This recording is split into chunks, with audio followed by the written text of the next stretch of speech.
Anak buta mengemis di pinggir jalan. Pada saat itu sebuah kartu bank tiba-tiba jatuh ke tanah. Mbak menjatuhkan sesuatu. Gadis yang mendengar itu merogoh sakunya. Dia menoleh untuk melihat kartunya jatuh ke tanah. Setelah mengambilnya, gadis itu mendekati bocah itu dan berterima kasih padanya. Tapi belum pergi jauh, merasa ada yang tidak beres. Tidak bisakah anak ini tidak melihat? Nak, tidak bisakah kamu melihat? Jadi bagaimana kamu tahu aku menjatuhkan sesuatu? Aku mendengarnya. Jadi bagaimana kamu tahu aku harus menyebut Mbak? Berkat langkah kaki dan suara, aku bisa menebak usia Mbak juga. Hebat begitu kamu. Jadi tebaklah berapa umurku? Mbak berusia sekitar 28 hingga 30 tahun. Tanpa diduga, anak laki-laki itu menebak usia gadis itu dengan benar. Orang-orang di sekitar cukup ingin tahu tentang ini. Memutuskan untuk mengambil tes lain. Pria itu membelakangi bocah itu. Lalu lempar koin di atas kertas. Berapa banyak ini? Sebuah koin 1 yuan. Sangat terkejut bahwa bocah itu masih menebak dengan benar. Seorang bibi mengeluarkan lempar uang dan memutuskan untuk meningkatkan kesulitan. Uang kertas 1 yuan. Tanpa diduga, bocah itu masih mudah tebak. Tapi lelaki itu tetap tidak percaya. Dia menutupi mata anak itu dengan tangannya. Uang ini. Jika kamu menebak dengan benar, aku akan memberikannya kepadamu. Ini adalah uang kertas 100 yuan yang dilipat 2. Orang-orang di sekitar sini benar-benar terkejut. Bersorak untuk anak laki-laki itu. Anak laki-laki itu juga menghasilkan banyak uang, tetapi kesenangannya juga cepat berakhir. Pada saat ini, bocah itu mendengar suara organ di dekatnya. Kemasi semua barangnya dan perlahan ikuti suara itu. Pemain itu adalah gadis yang menjatuhkan kartu. Dia melihat anak laki-laki itu berdiri di sampingnya mendengarkan dan menarik anak laki-laki itu untuk bermain organ bersamanya. Anak laki-laki mengatakan gadis itu tidak bermain dengan benar. Gadis itu tidak percaya jadi dia bermain sekali lagi. Ini adalah tempat yang salah. Kamu benar-benar ajaib kecil. Kamu tahu gak? Keyboard ini telah rusak selama 1 tahun, setengah nada lebih rendah dari yang lain, bisa kamu dengar. Hebat ya? Bolehkah aku bermain sebentar? Tentu saja ya. Ketika anak laki-laki itu hendak bermain, seorang pria cacat berjalan ke sana. Tarik anak itu pergi tanpa mengucapkan sepatah kata pun. Setelah kembali ke markas rahasia, anak laki-laki memberi uang seperti biasa. Naik ke tempat tidur yang sangat berantakan. Bocah itu memberitahu teman-temannya bahwa dia ingin menemukan ibunya. Teman-temannya tanya apakah dia tidak ingin hidup lagi. Tapi bocah itu tidak berbicara dan membenamkan kepalanya di selimut. Di tengah malam, temannya terbangun, mengetahui bahwa bocah itu telah melarikan diri dan ditangkap kembali. Bos menemukannya di tengah jalan. Pukul dia. Kalau dilanjutkan lain kali. Patah kakinya. Setelah mengatakan itu, pria itu memukuli bocah itu dengan keras. Seluruh ruangan dipenuhi dengan teriakan. Keesokan harinya ketika anak itu dibawa ke jalan untuk terus mengemis. Wajah anak itu penuh luka. Batuk tidak berhenti tumbuh. Bahkan lelaki tua yang duduk di sebelahnya tidak tahan lagi. Dia bertanya apakah kamu harus membawa anak itu ke rumah sakit. Kamu ada uang gak? Kamu harus ingat bahwa semakin sengsara mereka terlihat, semakin banyak uang yang kita hasilkan. Pada saat ini seorang pria yang lewat melihat anak laki-laki yang sakit bersandar di dinding. Dia bertanya dengan keras apakah ada orang di sekitarnya yang mengenal bocah itu. Tapi tidak ada yang menjawab. Pria itu ingin pergi begitu dia membayar tagihan rumah sakit. Tapi dokter menyuruhnya menunggu di luar. Melihat waktu untuk berkencan dengan pacarnya akan terlambat. Dia mengambil sejumlah uang dan memberikannya kepada petugas kebersihan, memintanya untuk merawat anak itu untuknya. Lalu dia buru-buru pergi. Tapi di tengah jalan menerima telepon dari rumah sakit. Setelah memilih untuk berpikir, pria itu masih memilih untuk kembali ke rumah sakit. Anak itu akhirnya pulih, tetapi pacarnya berdebat tentang masalah ini. Anak buta itu mendengar semua. Dia tahu itu karena dia, dermawan yang menyelamatkan hidupnya bertengkar dengan pacarnya. Tahu dia tidak senang. Anak laki-laki itu menceritakan sebuah lelucon. Pria itu dengan cepat mendapatkan kembali semangatnya.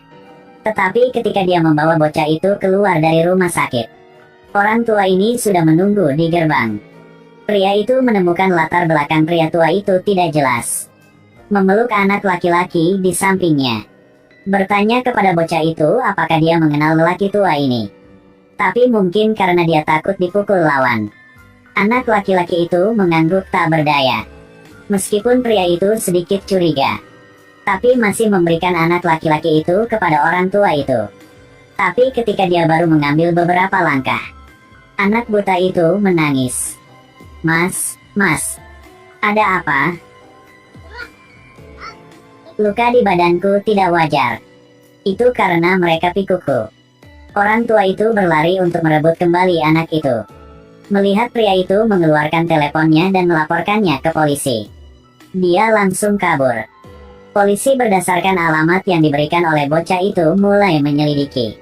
Akibatnya, mereka sudah segera melarikan diri. Pria itu bernegosiasi dengan rekan kerja, memutuskan untuk mengumpulkan uang untuk mengirim bocah itu ke sekolah untuk orang buta. Hari pertama di sekolah, anak laki-laki yang duduk di kelas tiba-tiba mendengar suara. Itu adalah piano di dalam kelas. Mendengar suara antara guru dan siswa, wajah bocah itu penuh kerinduan. Saat kelas selesai, bocah itu dengan antusias datang untuk berkomunikasi dengan teman-teman sekelasnya. Tapi tidak ada dari kalian yang mau bermain dengan anak buta itu. Anak laki-laki sendirian pergi. Tidak sengaja tersandung rumput. Ketika anak laki-laki itu sedang memperbaiki halaman, sepertinya mendengar sesuatu. Bocah itu menyesuaikan nada untuk membuatnya lebih mudah tersandung. Tujuan ingin membuat jebakan kecil. Lalu duduk di satu sisi dan tunggu. Bel kelas berbunyi. 3 teman telah terkena jebak itu.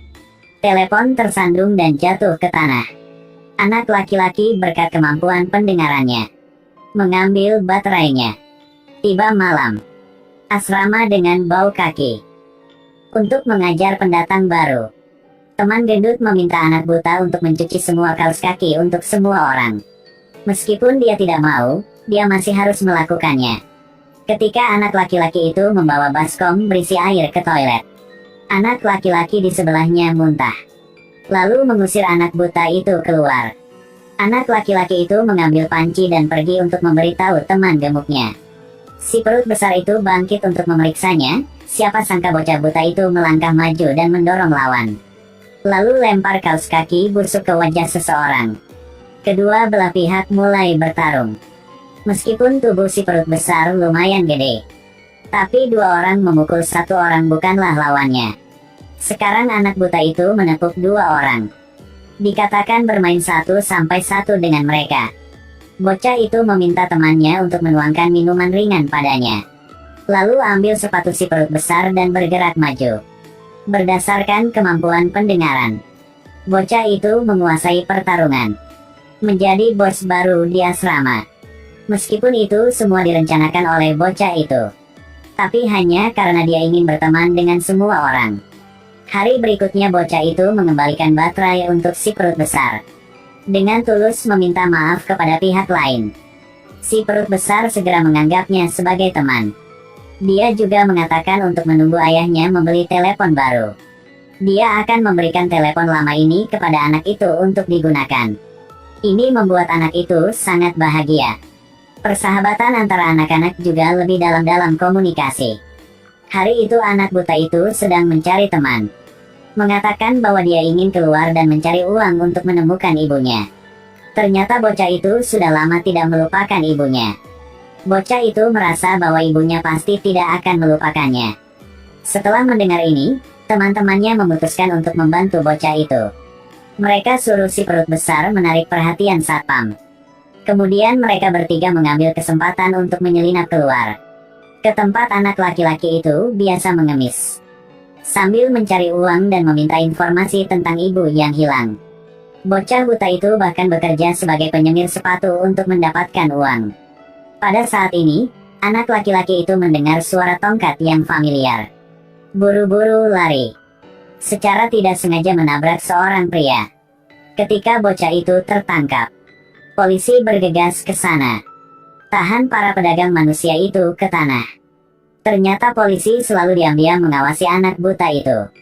Tahu bahwa pedagang akan mengambil tindakan. Jadi bersembunyi di kejauhan. Bocah itu akhirnya dibawa kembali ke sekolah dengan selamat. Untungnya polisi sampai di sana tepat waktu. Jika terlambat beberapa menit, konsekuensinya sulit dibayangkan. Pria itu sebelumnya tahu bahwa bocah itu ingin menemukan ibunya. Tapi bukan hanya anak laki-laki yang bisa melakukannya. Sekarang yang perlu dilakukan anak laki-laki itu adalah belajar dengan baik. Pergi ke sekolah piano. Tidak ada gunanya tidak peduli apa yang aku lakukan. Karena aku tidak bisa melihat apa-apa. Cepat atau lambat, aku harus bergantung pada orang lain untuk melewati hari ini. Omong kosong. Bagaimana jika kamu tidak bisa melihatnya? Apakah kamu tidak dapat melihatnya, dan kamu harus bergantung pada orang lain untuk menjagamu? Kapten, guru. Berapa banyak uang yang si pria ini habiskan, kau tahu? Untuk menemukan ibumu. Dia pergi untuk bertanya berapa banyak orang. Tidak tahu berapa banyak panggilan telepon yang harus dilakukan. Apakah kamu tahu hal-hal ini? Anak laki-laki tahu dia salah. Segera berlutut untuk meminta maaf kepada semua orang. Setelah ditolong berdiri, kata guru kepada anak itu. Meskipun tanggal lahir seseorang sudah ditentukan sebelumnya, tapi kehidupan setelah itu ditulis oleh dirimu sendiri. Kita tidak bisa mengubah apa yang kita miliki sejak lahir. Tapi kita bisa menciptakan hidup kita sendiri nanti. Kamu tidak harus lahir di Roma untuk mendapatkan tawa terakhir. Jika kamu tidak tahu bagaimana bekerja keras, kamu akan menjadi kuda yang akan ditunggangi seumur hidupnya. Kemandirian, upaya gigih, akan ada harapan di masa depan. Kata-kata guru saat itu terpatri di hati anak itu. Anak laki-laki itu mulai belajar piano dengan guru. Mengandalkan bakatnya yang membanggakan. Sangat cepat anak itu menjadi terkenal. Menangkan piala untuk kompetisi piano kecil dan besar. Tapi anak itu tidak pernah melupakan ibunya. Pada upacara belasungkawa Angkatan Laut, anak laki-laki memasuki final. Musik piano yang indah dimainkan. Tapi yang dia tidak tahu adalah, ketika melihat papan reklame anak itu, ibu kandungnya juga datang ke tempat kejadian dan mengenali putranya begitu dia melihatnya. Beberapa tahun dia kehilangan anaknya. Ketika anak laki-laki itu bermain dengan nada tinggi, semua orang berdiri dan bertepuk tangan untuk bocah itu. Sang ibu pun terharu hingga menitikkan air mata di depan orang banyak. Dia mencoba untuk menekan emosinya tetapi tetap meninggikan suara. Sekarang musik di tribun telah berhenti. Bocah itu berdiri dan berjalan menuju kerumunan. Akhirnya berdiri di depan ibunya. Ternyata lama begitu. Bocah itu masih belum melupakan suara ibunya. Bocah buta itu berlutut di depan ibunya. Ketika mereka berdua saling berpegangan tangan, mereka tidak bisa menahan perasaannya lagi. Mereka saling berpelukan. Ternyata, sang ibu tidak pernah menyerah untuk menemukan anaknya. Semua 3 hari ketika anaknya hilang, dia pergi ke kota sendirian, memegang foto putranya. Tanya setiap orang yang lewat. Pencarian itu memakan waktu 10 tahun. Dalam 10 tahun terakhir, air mata ibu telah mengering. Meskipun dia tahu bahwa ada sedikit harapan, tapi ibu pantang menyerah. Terima kasih Tuhan telah mendengarkan hati ibu dan anak ini. Dia akhirnya menemukan putranya. Dan sekarang bocah itu tidak membutuhkan amal apapun. Tetapi masih memiliki kehidupan yang cukup dan penuh cinta ibunya sudah cukup.